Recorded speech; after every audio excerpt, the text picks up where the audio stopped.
Hi, my name is Dr. Chris Ellis. I'm a physical therapist. I've been practicing since 2013, mostly in the outpatient setting. I have treated probably in the order of thousands of knee replacements.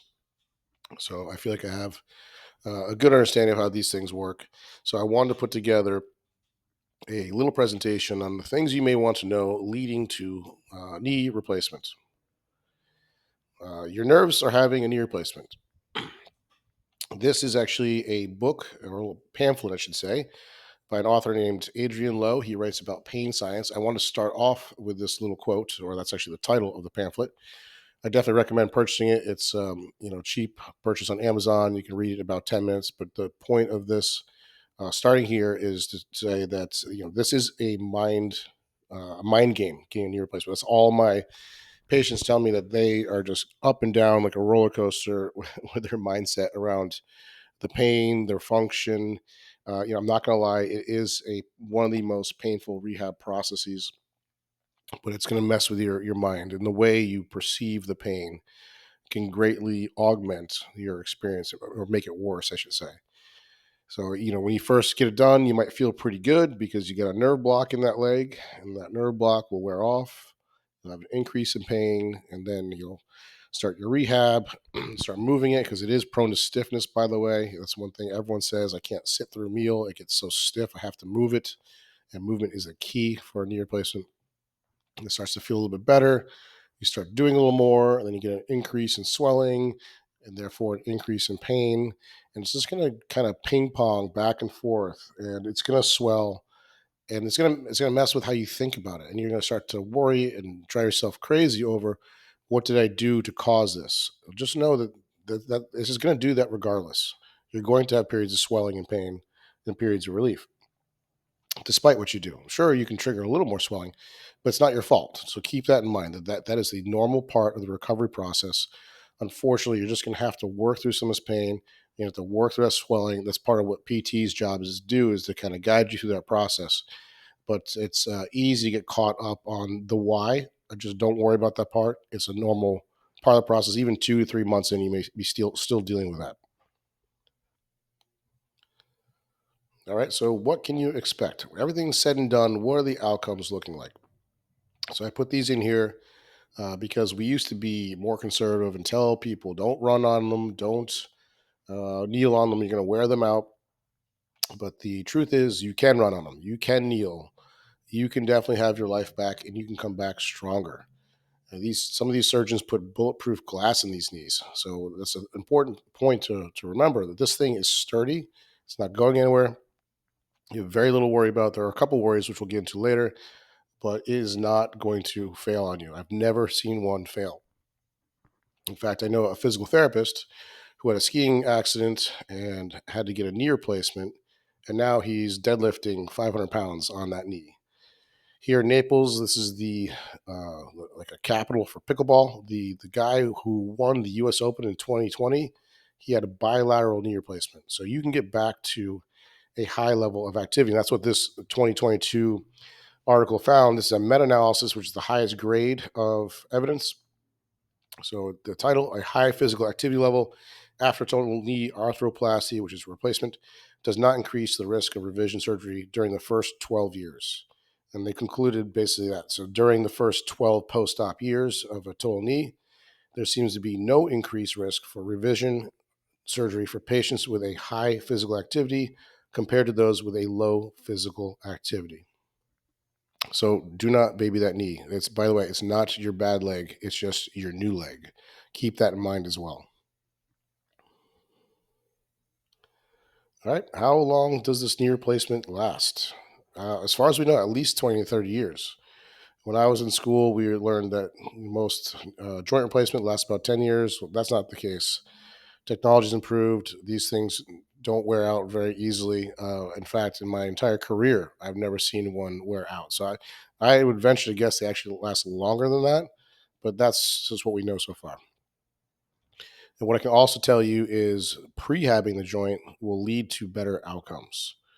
So the quality of the muscle going in and the amount of range of motion going into the surgery is going to make your rehab process better and make it easier. So I think it's vital that everyone does prehab. In fact, part of the point of this presentation is that I built a whole program and protocol for total knee replacement, and as of right now, the prehab module I'm giving away for free. So this you'll have this presentation in there, along with some diet and lifestyle recommendations and exercises that you should be doing leading to your surgery. Some other key points I want to bring up: the incidence of knee replacement is on the rise, big time. We're getting more knee replacements than hip replacements. In the past 20 years, the incidence of knee replacement has tripled, and it's estimated that by 20 and 30, there will be 3.4 million total knees done a year. Now, why is this? Okay, this is where the wear and tear model I personally question. It's not like we are suddenly having an increase in activity; people are becoming more sedentary. So it probably has more to do with diet and lifestyle than anything else. One thing we do know is that sugar triggers inflammation. It has a process called glycation. So if you're eating a lot of processed sugar, I'm not talking about from fruit, but processed sugar, that sticks to things like cartilage and wears it down. So your diet can have a huge impact on this before and after surgery. We also know there is a high correlation between the gut and uh, joint replacement, joint wear down. There's about 8 studies that came out recently. You can always find them on my website if you like. I've linked the gut pathology to wear down of cartilage. So what they're finding is there are progenitor cells that turn over new cartilage. So you're supposed to have new turnover. And in a joint that's arthritic, they are finding the same pathogenic gut bacteria present not only in the gut, but in that joint as well, that appear to be inhibiting those progenitor cells. So you're not getting that new turnover. So if you think you have a gut issue, definitely get with somebody and check that out, because that may be a contributor. So that there's more on that to come. All right. So what do you want to worry about after you have the surgery? Well, I'd say there's like four typical things. Number one is infection, and this is in no particular order.